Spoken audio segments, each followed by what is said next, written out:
Are there any school teachers in here? Yeah, we've been hearing a lot from school teachers. Apparently the information that's out there is that we're going to defund schools and our education system is going to go to pot.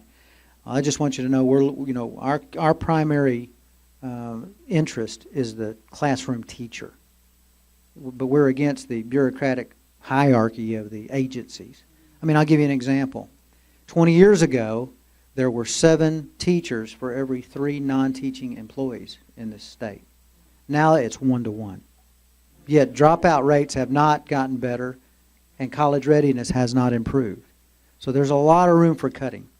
There's a lot of room for cutting the fat, still have an efficient system. There's a lot of room to cut with a lot of the mandates that y'all have been talking about. There's just a lot of expense in counties and in education and in the penal system just because of the mandates. I mean, there needs to be accountability to the state if the state's going to pay for something. But it doesn't always need to be in triplicate. It doesn't always need to be redundant. And it doesn't always need to be burdensome. So we're looking at ways that we can streamline the process in such a way where we can get the job done as good or better as we have, and yet it costs less. So we're working real hard on that. It's very, very tough decisions to make. And I would encourage you to look at the budget. It's a long document. We do have a big economy. And $165 billion in my book is a lot of money. So there's a lot of things we're spending money on. But that budget is public.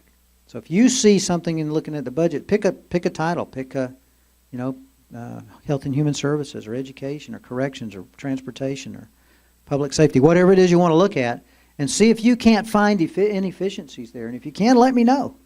There's no premium on ideas. So if you can come up with an efficiency, give me a call. We'll be happy to talk to you about it. I went to my congressman's office the other day, and I told them that balancing the budget was a simple job. If they couldn't figure out how to call me, I'll tell them how. We don't need the Department of Education. Amen. We simply don't need it.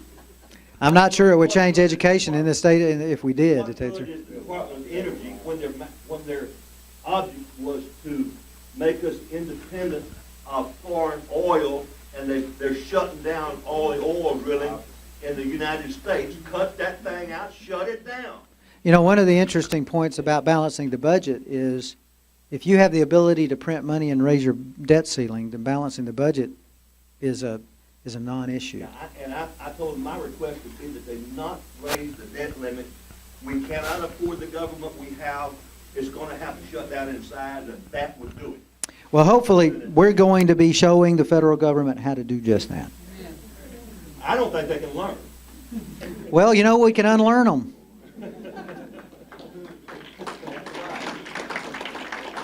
We'll just replace them with somebody who will.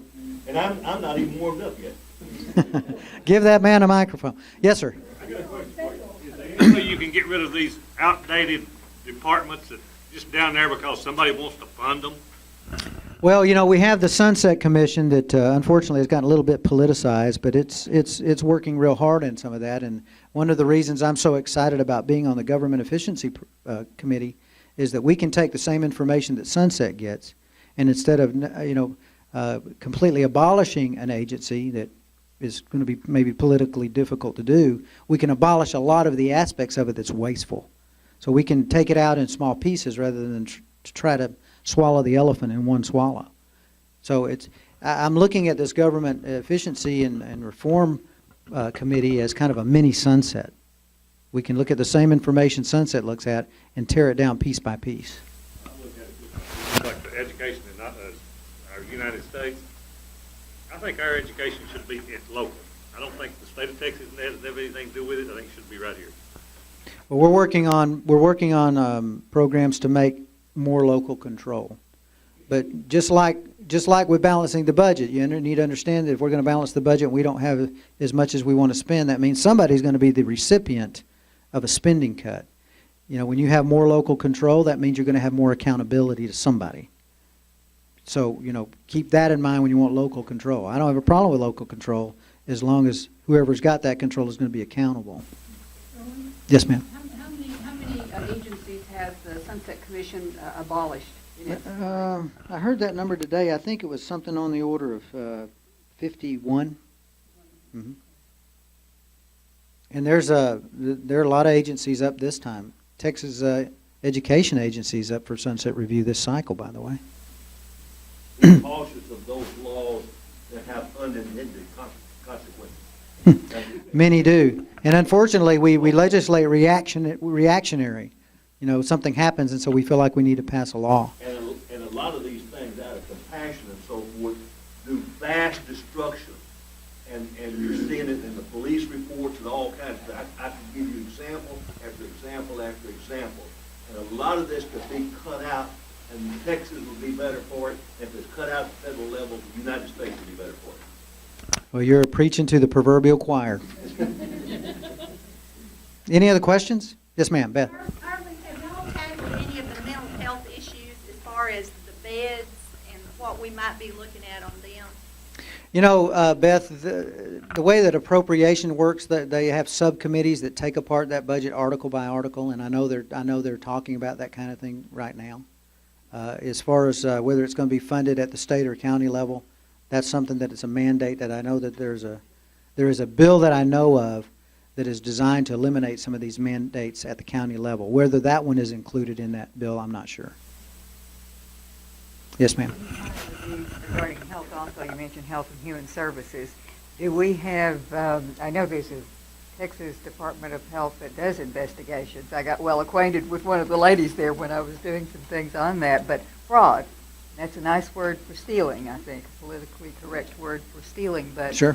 do we have anything investigating or? Yes, in an fact, agency? the Attorney General has a fraud investigation unit, and if you suspect any fraud, please report it to the Attorney General. They've saved tens of millions of dollars because of that unit. And we're looking for those kind of things. If you see one, government, you know, I think there is a real mindset for the first time in my lifetime that government ought to be run as efficiently as a good business. And if we can learn, you know, if we can learn business, if we can apply business principles to government, we'll have a different mindset for one thing, but we'll also be run more efficiently. And, you know, I mean, if you had a business where you repaired typewriters, you would be surprised that in this day and age, you probably wouldn't have many employees right now because most people don't use typewriters anymore. You know, we make transitions to like laptops.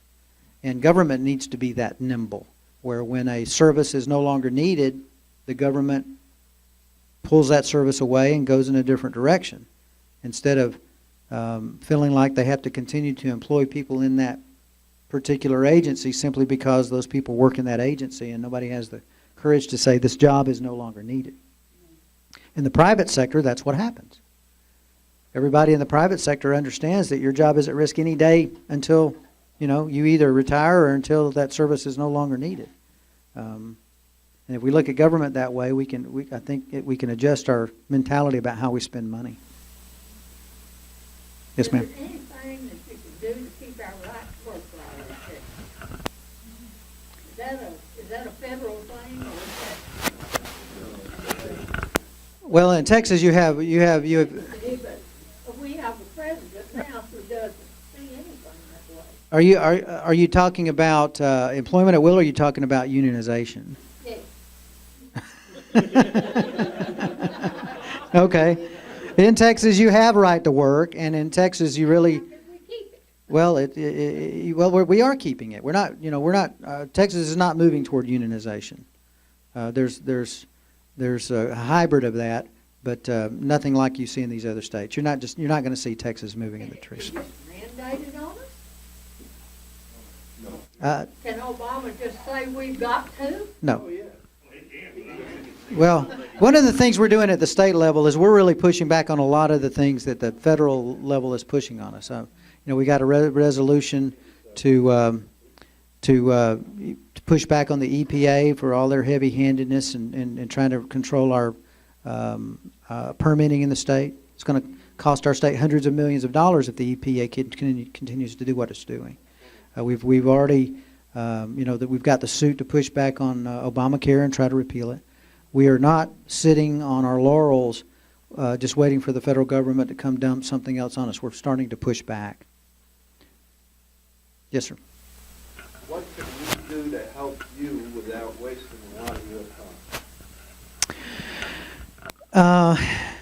Honestly, don't send me an email or a letter that says don't defund this or that without giving me an option. I mean, if you don't think that what you're doing should be defunded or cut because it's an essential service, then pour through the budget and tell me something that is less essential that we can cut to make sure we have the money to pay for it. Do you have a local office? No, not yet. Not yet.